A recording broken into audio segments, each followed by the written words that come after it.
آج بولنے کی ہمت ہے مفتی صاحب کو نہیں تو سیدھی سیدھی بات. اور ایک بات کیا ہمارے عشاء کی نماز کے بعد میت میں جانا وہ بھی ہے. بسم اللہ الرحمن الرحیم نحمده ونصلي ونسلم على حبيبه الكريم الامين العزيز الرؤوف الرحيم اما بعد فاعوذ بالله من الشيطان الرجيم بسم الله الرحمن الرحيم لا اقسم بيوم القيامه صدق الله العظيم الصلاة والسلام عليك يا حبيبي يا سيدي يا رسول الله صلی اللہ تعالی علیہ وسلم. سورہ قیامہ ابھی تک پارہ نمبر 29 کا غالباً 27 پارٹس ہوا ہے. 63 ہم لوگوں کو بنانا ہے. اب سورہ قیامہ کے بعد سورہ انسان، پھر سورہ مرسلات، سورہ قیامہ نہیں 40 آیت نمبر 40 تک ہے.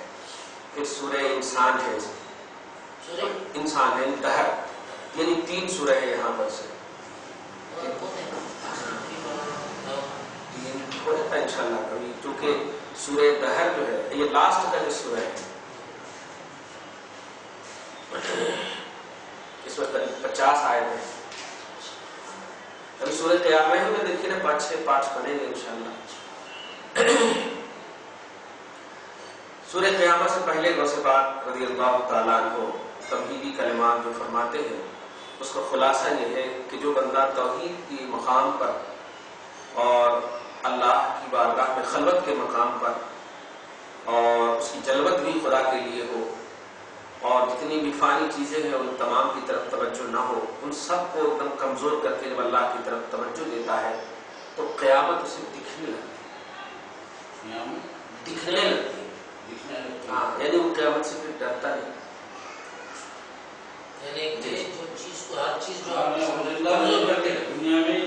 ہاں، اور اس سے کوئی مطلب ایسا نہیں کہ وہ ڈر کر کے مجبور ہے، ایسا نہیں، خوش ہوتا.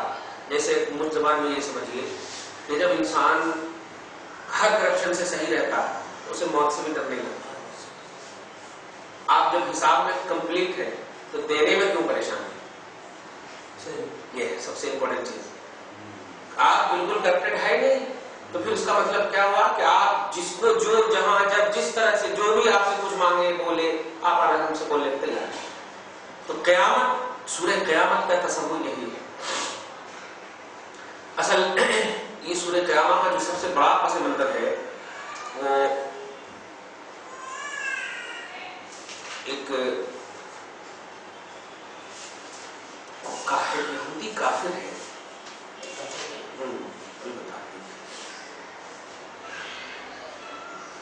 ایک عدی بن ربیعہ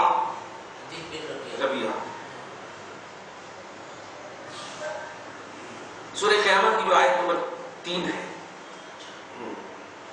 اس میں عدی بن ربیعہ کے بارے میں یہ آیت نازل ہوئی. نبی کریم صلی اللہ علیہ وسلم سے اس نے کہا تھا اگر قیامت کا دن دیکھ بھی لوں جب بھی نہیں مانوں گا. عدی عین دال یا حضور علیہ السلام قیامت کے بارے میں ڈراتے تھے. تو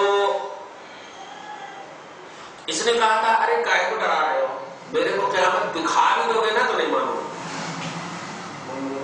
عدی بن ربیعہ یہودی، اس کا نام تھا یہودی کافر تھا. جب بھی نہیں مانوں گا اور آپ پر ایمان نہیں لاؤں گا. کیوں عقل دوڑایا تھا اس نے؟ کیونکہ کیا اللہ تبارک تعالیٰ بکھری ہوئی ہڈیاں جمع کر دے گا؟ بوسیدہ ہڈیاں جمع کر دے گا؟ تو اس طرح کی باتیں اس نے کیا تھا. باسوار موت کا انکار کیا تھا. یہ سب انکار کرنے کی وجہ سے پورا سورہ ہوتا ہے. عدی بن ربیعہ، اس کو دھیان. ابھی ایک لفظ آئے گا انسان، تو انسان سے مراد وہی عدی بن ربیعہ ہے. اس سے پہلے بسم اللہ الرحمن الرحیم کا ترجمہ سنیے. اللہ کے نام سے شروع، الذی استغنی عن عموم مظاہرہ ومصنوعاتہ بمقتضی ذاتہ، وہ اللہ جو تمام کائنات کے معاملات سے اور تمام کائنات کے ظہور سے، مصنوعات سے، مخلوقات سے بے نیاز ہے. مخلوق اس کی محتاج ہے، اللہ مخلوق کا محتاج نہیں ہے. الرحمن جو رحمان ہے علیہ تمام مخلوقات پر، باظہارها حسب آثار اسماء و صفات فی النشأۃ الاولی، جو چاہیے مخلوقات کو ان اعتبار سے رحمان ہے. الرحیم علیہ حسب انقہار الکل فی حد فی وحدت ذاتہ و افناء حویتہ ذاتی فی نشأۃ الاخری. رحمان ہے اللہ اپنے ان بندوں پر جن بندوں کو آخرت کا تصور کامل عطا کرتا ہے. آخرت کا نشأۃ اخری مطلب آخرت کا صحیح ڈھنگ عطا کرتا ہے. آخرت یہ بسم اللہ الرحمن الرحیم کا ترجمہ. اب آگے دیکھیے لا اقسم بیوم القیامہ. اللہ پاک فرماتا ہے میں قسم یاد فرماتا ہوں قیامت کے دن کی. اور قیامت کے دن کی قسم سے مراد اے بوقوع الطامۃ الکبریٰ وثبوتها وقیامها یعنی بڑی آواز کے واقع ہونے بڑی آواز کے واقع ہونے ثابت ہونے اس کے من غایت ظہورها وجلائها غنیۃ عن ان يقدر امر وقوعها وقیام القسم عند العارف المحقق المتحقق بمقام التوحید والیقین. یہاں پر یہ بتانا ہے کہ قسم یاد فرمانے کی ضرورت کیا ہے. اللہ پاک قیامت کے بارے میں یوں ہی بول دے تو کافی ہے, لیکن غوث پاک فرماتے ہیں کہ عند العارف عارف باللہ کے نزدیک اللہ پاک جیسا بھی سینٹینس فرمائے وہ ہر پر کامل ایمان رکھتے ہیں. لیکن یہ جملہ میں قسم یاد فرما رہا ہوں بول کر اللہ پاک عام مخلوق کو بھی یہ ذہن دینا چاہتا ہے کہ قیامت اتنا امپورٹنٹ ہے کہ میں قسم یاد فرما رہا ہوں.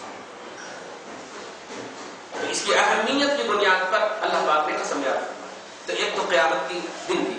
آگے دیکھیں ولا اقسم بالنفس اللوامہ, یہ آ گیا. اور میں اس بات کی بھی قسم یاد فرماتا ہوں جو نفس لوامہ ہے. نفس لوامہ کی قسم یاد فرماتا ہوں. اب اس کے بارے میں غوث پاک نے کتنا لمبا دیا ہے وہ دیکھیے.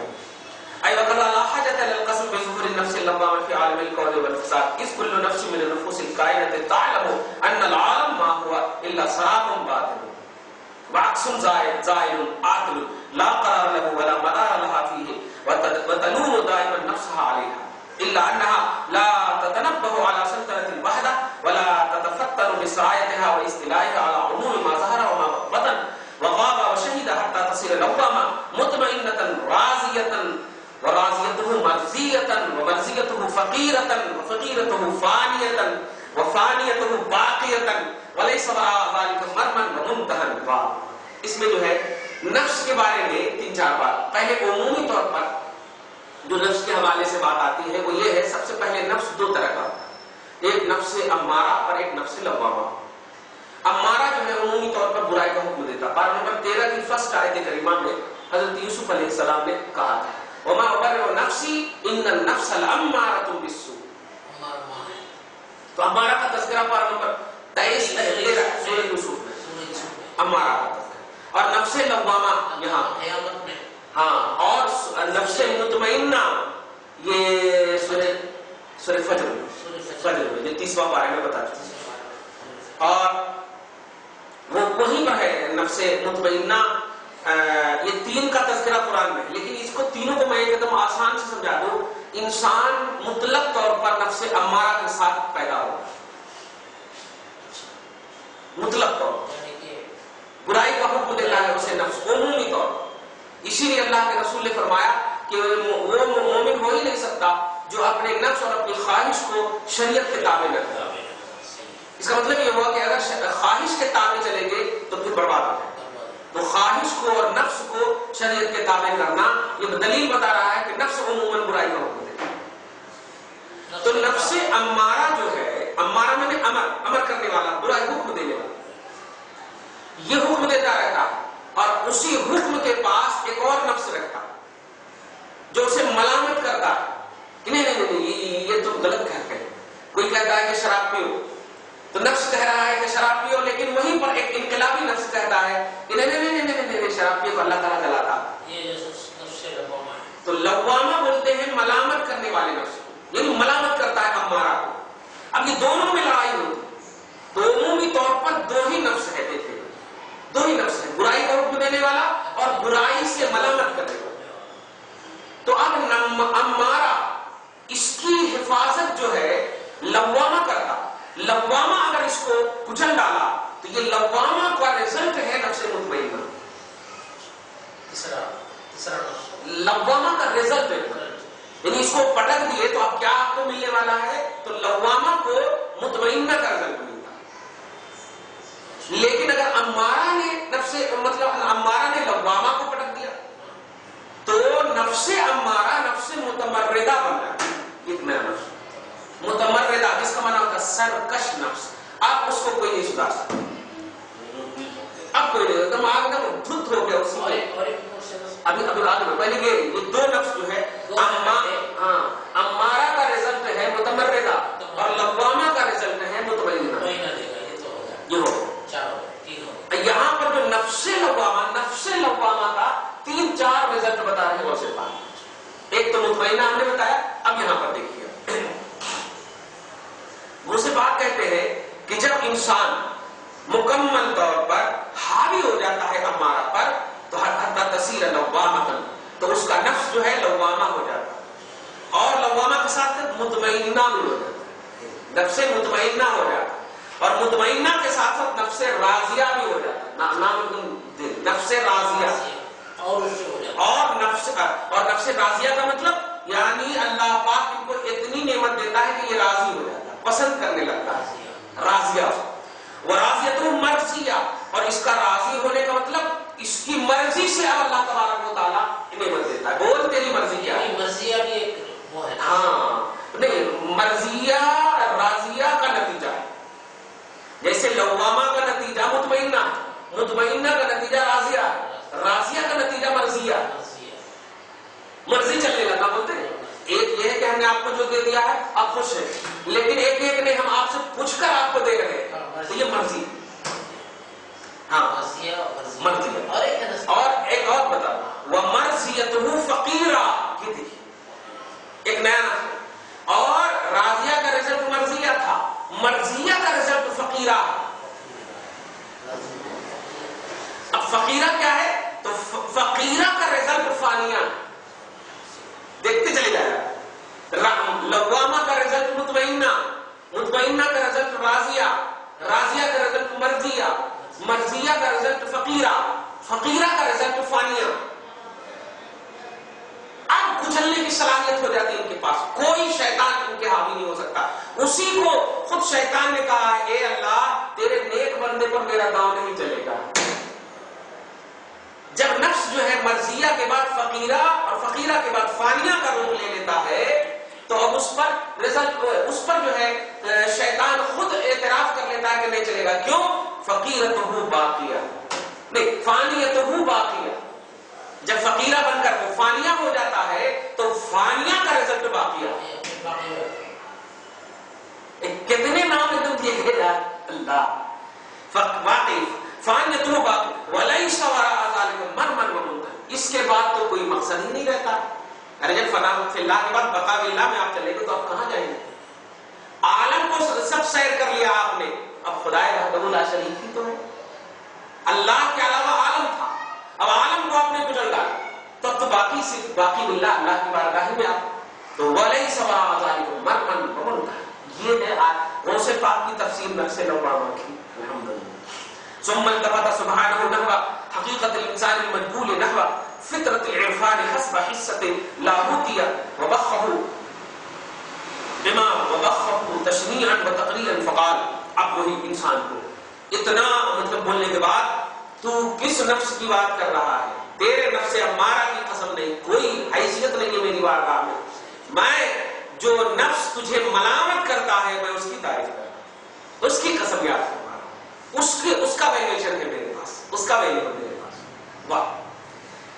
ایحسب الانسان, کیا یہی عدی بن ربیعہ ابھی ترجمہ, کیا یہ عدی بن ربیعہ یہ گمان کرتا ہے کہ الَّن نجمع عظامہ, ہم انسان کی ہڈیوں کو جمع نہیں کر سکیں گے؟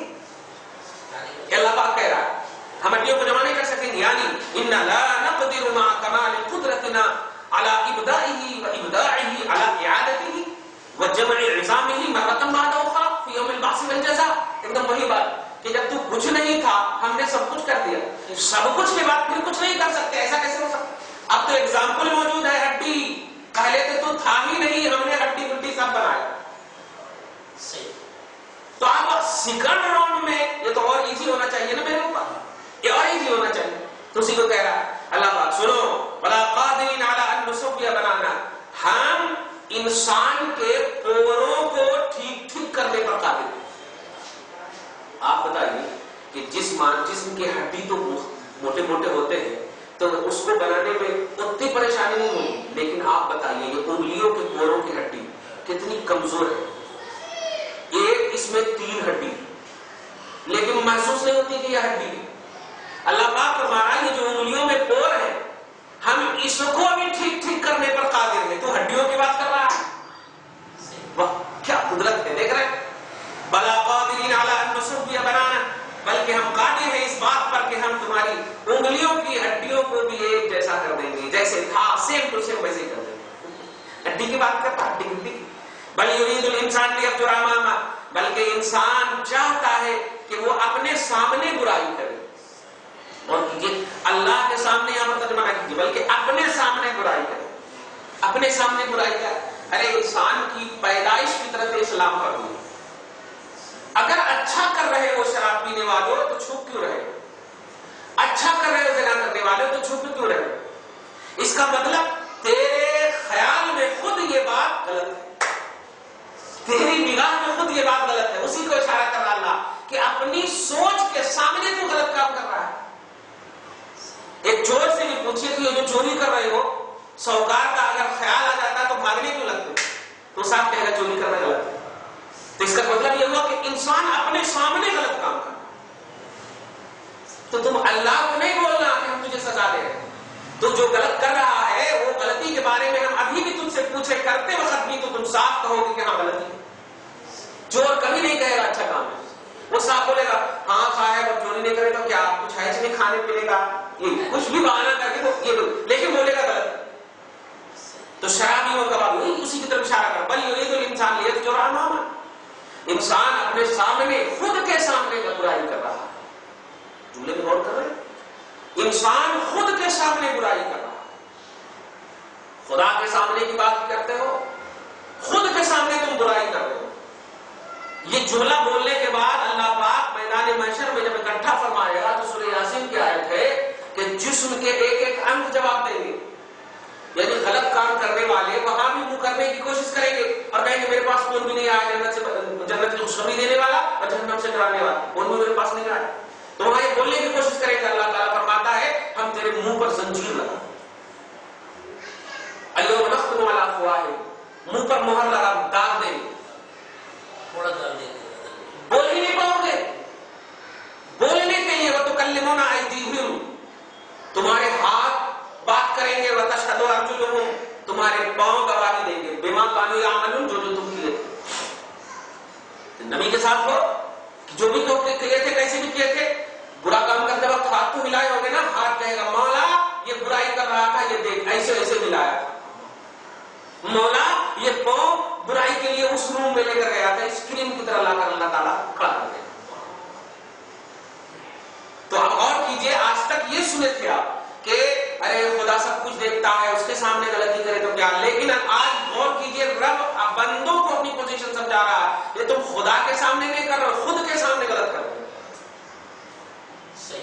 جس کو بولتے ہیں اللہ رسول کو دھوکہ دے، نہیں خود کو دھوکہ دے۔ ایک چھوٹی سی مثال، آپ جو ہے تم جیسے اب بیٹر لے لیجیے، آپ یہ بیوی کو شادی کرنے کے بعد کیوں پریشان کرتے ہو؟ سوال یہ مردانگی ہے، یہ تو سب سے بڑی حماقت ہے۔ مردانگی تو اس وقت ہوتی جب لاچار کو تم سہارا دو، مجبور کو پانی پلاؤ، یہ ہے طاقت، یہ ہے مردانگی۔ حضرت علی ہے رضی اللہ تعالیٰ عنہ، ایک جری مطلب بڑے جری مطلب طاقتور سے لڑ رہے ہیں اور اٹھا کے پٹک دیے، پٹک دینے کے بعد پھر یہ پٹ کے چلے گئے، پھر پٹ کے گئے تو ایک مرتبہ حضرت علی ان کے سینے پر بیٹھ گئے، اس شخص نے تھوک دے دیا، تھوک دیا حضرت علی کے منہ میں، تھوک دیا، حضرت علی اب ہٹ گئے، فوراً ہٹ گئے۔ تو اس شخص نے کہا ہے میرے سینے پر تم حاوی تھے، مارنے کا تو پورا موقع تھا، تو جواب دیکھیے کیا دیتے، مردانگی یہ نہیں ہے کہ میں تیرے اوپر حاوی تھا، اگر تھوک دینے کے بعد میں تجھے مار دیتا دنیا یہی کہتی کہ تھوک کا بدلہ لیا ہے، تھوک کا بدلہ لیا۔ تو طاقت اسے کہتے ہیں جو صحیح یوز کیا جائے۔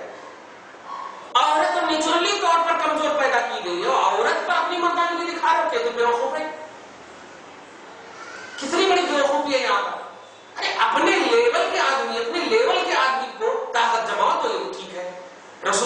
نے جنگوں میں حکم دے دیا تھا کسی عورت کو نہ مارنا، بچے کو نہ مارنا، بیمار کو نہ مارنا، بوڑھوں کو نہ مارنا.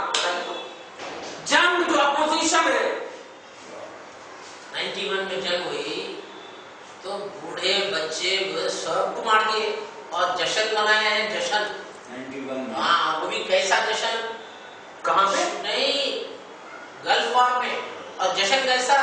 سمندر کے اندر بڑے بڑے شپس لائے ہیں، عیاشی چل رہی تھی. یہ برے اس کو منانے بولتے ہیں. یہ سب سے بڑی کمزوری اسی کو بولی ہے. سب سے بڑی کمزوری. ایک جانور بھی اگر پانی مانگ رہا ہو تو انسانیت کہتی ہے پانی دینا. جانور کی بات، تو یہ تو بوڑھے ہیں یار، ان سے ہو کیا سکتا ہے جو ان کو مارو؟ یہ بچے ہیں، ان سے کیا ہو سکتا ہے جو مارو؟ مارو اپنے لیول والوں، اپنے سامنے جو اپوزیشن بننے کی صلاحیت رکھتے ہیں ان کو مارو، جو تمہیں مار رہے ہیں ان کو مارو. یہ مکان نہیں ہے. وہ سب سے بڑا، مطلب سب سے بڑا نامرد ہے جو اپنی عورتوں کو ستاتا. سب سے بڑا نامرد ہے. سب سے، اس کو وہ طاقت، جسمانی طاقت کو طاقت نہیں کہتے. اسی لیے اللہ، مطلب حضرت امام شافعی عربی کا ایک شعر ہے، لیس الجمال باسباب تزیننا، خوبصورتی ان کپڑوں میں نہیں ہے جس کو تم پہنے ہو. ان الجمال جمال العلم والادب، خوبصورتی علم اور ادب میں ہے. خوبصورتی علم اور ادب میں ہے. آپ کھڑا کپڑا پہنے رہیے لیکن علم و ادب کے پہاڑ بنے. اب آپ ابوالکلام ڈاکٹر ابھی مثال لے لیجیے نا، وہ عقیدہ جو بھی ہوگا، لیکن ایک بھی صحیح کپڑا نہیں پہنتا تھا، جو بھی پاگل کی طرح لگتا تھا. دیکھو لیکن ٹائم دیکھیے ابوالکلام اپنا جو بھی صدر جمہوریہ کے انتقال ہوا. کہنا یہ ہے کہ علم اور ادب یہ سب سے بڑی زینت ہے انسان. اور اس کے بعد فرماتے ہیں لیس الیتیم قد مات والدہ، یتیم وہ نہیں ہے جس کا باپ مر گیا ہو. ان الیتیم یتیم العلم والحسب، یتیم وہ ہے جس کے پاس علم نہ ہو اور جس کے پاس عوام میں عزت نہ. تو اب اسی بیس پر آپ دیکھیں، طاقتور وہ نہیں ہے جو کمزور کو ستائے، بلکہ طاقتور وہ ہے جو کمزور کا سہارا، مجبور کا سہارا بس. اسی لیے رسول پاک پر ایک آیت اتری ہے، وَوَجَدَكَ فَأَمَّا الْيَتِيمُ، اس سے پہلے وَوَجَدَكَ أَلَمْ يَجِدْكَ يَتِيمًا فَآوَىٰ، رسول پاک کو یتیم کہے. کیا اللہ نے آپ کو یتیم نہ پایا کہ آپ کو کیا دیا؟ پناہ دیا. لیکن اب آپ غور کیجیے صحابہ کا کیا عقیدہ. یا رسول اللہ آپ یتیم نہیں، آپ تو یتیم اور بیواؤں کے پناہ ہیں، سہارا. قرآن کہتا ہے مصطفیٰ کو یتیم. والد گرامی کا واقعی انتقال ہو گیا عبداللہ کا، والدہ کا بھی عمر خالی تھا. تو غور کیجیے، عمومی طور پر باپ کے انتقال سے یتیم کہا جاتا ہے عمومی طور پر، کیونکہ کفیل وہی ہوتے ہیں نا. لیکن اتنا کہنے کے باوجود صحابہ کا عقیدہ تھا نہیں، آپ پر یتیمی غالب نہیں تھی، آپ تو یتیموں کا سہارا بن کر کے آئے. سماج الیتامی عصمۃ للارامل، یتیموں کے پناہ گاہ اور بیواؤں کے محافظ ہیں. تو یہ تصور ہونا چاہیے. تو یہاں پر بھی اللہ پاک جو آیت نمبر 5 میں کہا بل یرید الانسان لیفجر امامہ، انسان خود کے سامنے برائی کر رہا ہے. خدا کے سامنے تو بہت بڑی بات ہے، ابھی تم کو جی کر کے جانا ہے، لیکن تم جو بھی کر رہے ہو، نیکی کر رہے ہو تو خود کے سامنے کر رہے ہو. حدیث میں آیا ہے کہ جب انسان کو اس کی برائی ملامت کرنے لگے تو سمجھو کہ وہ نیک بن رہا ہے، اور جب انسان کو ان کی نیکی اچھی لگنے لگے تو سمجھو وہ بہت برا ہے. کبھی بھی انسان کو نیکی کرنے کے بعد ان کا نفس خوش نہیں ہونا چاہیے. اگر آپ کی نیکی آپ کو خوشی دے رہی ہے تو سمجھیے آپ اللہ کی بارگاہ سے دور ہو رہے ہیں. اور اگر برائی آپ کی رہبری کر رہی ہے، برائی آپ کو جھنجھوڑ رہی ہے، برانگیختہ کر رہی ہے، ڈرا رہی ہے، تو سمجھیے آپ اللہ سے قریب ہو رہے ہیں. ابن کثیر نے جو ایک عمدہ حدیث پاک پیش کیا ہے کہ انسان کو اگر پرکھنا ہو، حدیث میں آیا تو یبتلی الرجل علی حسب دینہ، کہ انسان کی آزمائش ان کے دین پر ہوا کرتی ہے. اگر اللہ پاک زیادہ مصیبت اور بلائیں دے رہا ہے تو سمجھو کہ اللہ تعالیٰ اسے دیندار بنانا چاہتا ہے. اور اگر اللہ تعالیٰ اسے دین میں پختگی نہیں دیا ہے تو سمجھو کہ اللہ تعالیٰ کو اپنا دور کر رہا ہے، دنیا دار بنا رہا ہے. اور ہم آپ ایک دم پورے اللہ کی تمام محبوب بندوں کو آپ دیکھیں، اسی اسٹیٹس کے ساتھ دیکھ رہے ہیں. ارے جو پتھر جن کو سلام کرے، در و دیوار جن کو سلام کرے، بے جان جن کی عزت کرے،